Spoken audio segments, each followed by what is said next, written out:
السلام عليكم ورحمة الله وبركاته. الحيوانات اللي حوالينا دي عالم مختلف تماما، مليانة تنوعات غريبة وحاجات عمرنا ما نتخيلها، وبتعمل تصرفات وسلوكيات أغرب من الخيال. يعني لو حد حكالك هتقول ده فيلم خيال علمي مش حقيقي. وعلشان كده هنتكلم في حلقتنا النهاردة عن أغرب 5 سلوكيات للحيوانات. وعلشان ما أطولش عليكم صلوا على النبي ويلا بينا.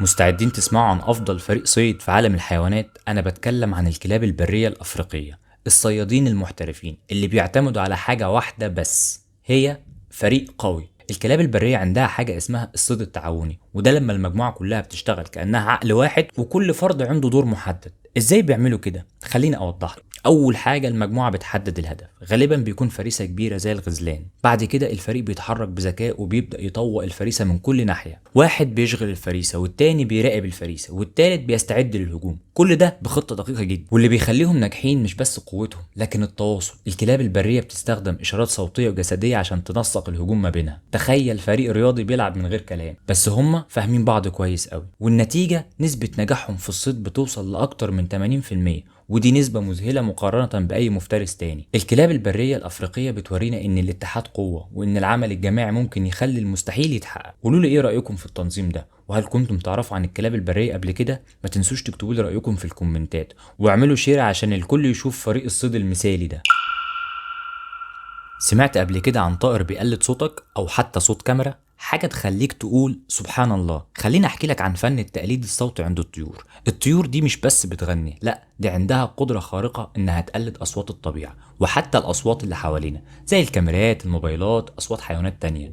بس ليه بتعمل كده؟ في اسباب كتير بس اهمها هو جذب شريك الحياة. الطائر اللي صوته متنوع ومميز بيبهر الشريك، زي ما بنقول كده اللي عنده بلاي ليست احلى هو اللي بيكسب. تاني حاجه تخويف الاعداء. تخيل طائر بيقدر يقلد صوت طائر مفترس علشان يخوف العدو، ذكاء يحسدوا عليه بصراحه. واكتر طائر مشهور بالمواهب دي هو طائر القيثاره، وده مش طائر عادي، ده ساحر اصوات، بيقلد كل حاجه حواليه، من صوت منشار شجر لصوت الكاميرا، ممكن تسمع منه عرض صوتي كامل. تخيل. ومش بس القيثاره، في برضه البغبغان اللي بيقدر يقلد الكلام البشري بشكل مذهل. الطيور دي بتورينا ان الصوت مش مجرد وسيله للتواصل، ده فن حقيقي. قولوا لي في التعليقات ايه اكتر صوت طائر غريب سمعتوه قبل كده، ولو تعرفوا حد عنده بغبغان اسالوه بيقول ايه. ما تنسوش تعملوا لايك وشير عشان نكمل الرحله مع عجائب الحيوانات. عمرك شفت كائن بيتحول لجزء من المكان اللي حواليه في ثانية؟ ده مش فيلم خيال علمي، دي قدرة خارقة عند الحبار.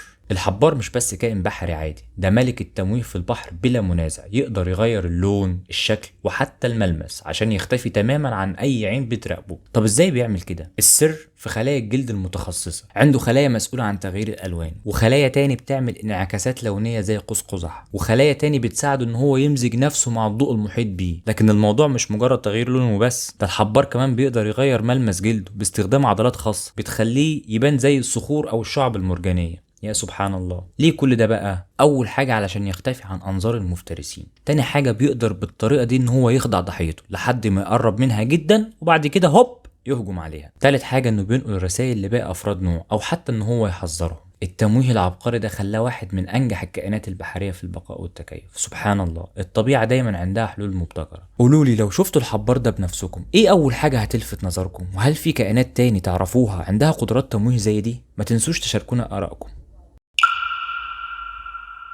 شفت قبل كده لمبات بتمشي؟ مش بهزر على فكرة، أنا بتكلم عن اليرقات المضيئة، الكائنات اللي عاملة حفلة نور في الطبيعة. الحكاية كلها عن حاجة اسمها الإضاءة الحيوية، ودي لما الكائن بيقدر إن هو ينتج نور بنفسه باستخدام تفاعلات كيميائية داخل جسمه. بس ليه اليرقات بتعمل كده؟ علشان يجذبوا شريك الحياة. الذكور بتعمل عروض نور مبهرة علشان يقولوا أنا هنا شايفاني، وكل ذكر ليه نمطه الخاص في الإضاءة. تاني حاجة التواصل. الرسائل النورانية ديت مش بس للزينة، دي لغة بين اليرقات. تالت حاجة بقى الصيد. بعض الأنواع بتستخدم النور كفخ لجذب الفرائس، ذكاء وإبداع في وقت واحد. طب ازاي بينتجوا النور ده؟ الموضوع بسيط ومعقد في نفس الوقت، بس انا هحاول اسهلها لكم. في مواد كيميائيه زي اللوسيفرين وانزيم اللوسيفريز، مع وجود الاكسجين بيحصل تفاعل وتطلع الاضاءه. الغريب بقى ان النور دوت مش بيسخن زي اللمبه، علشان كده بيقولوا عليه نور بارد. اليرقات مش بس منظر جميل في الليل، ده دليل على عبقريه الخالق وعجائب الطبيعه اللي حوالينا. قولوا لي عمركم شفتوا يرقه حقيقيه؟ ولو شفتوها حسيتوا بايه ساعتها؟ ما تنسوش تشاركوا الفيديو مع اصحابكم عشان يشوفوا السحر ده. تعرف ايه عن النحل العسلي؟ لو قلتلك ان في نوع من النحل بيضحي بنفسه علشان يحمي باقي الخلية هتصدق؟ خلينا نتكلم الاول عن مفهوم التضحية. دي ببساطة لما كائن يختار يضحي بحاجة لنفسه زي حياته علشان مصلحة الاخرين، والنحل عامل ده باسلوب يخلينا نقف ونسقف له. النحلة العاملة لما بتحس ان في خطر على الخلية بتدخل في مهمة انتحارية، بتلدغ العدو بكل قوتها. بس المشكلة ان عملية اللدغة دي بتخلي احشائها تتقطع، والنتيجة بتضحي بحياتها. طب ليه تعمل كده؟ ده مش تهور على فكرة، ده ذكاء تطوري. النحل اللي بيعيش في جماعات عارف ان نجاح المجموعة اهم من نجاح الفرد.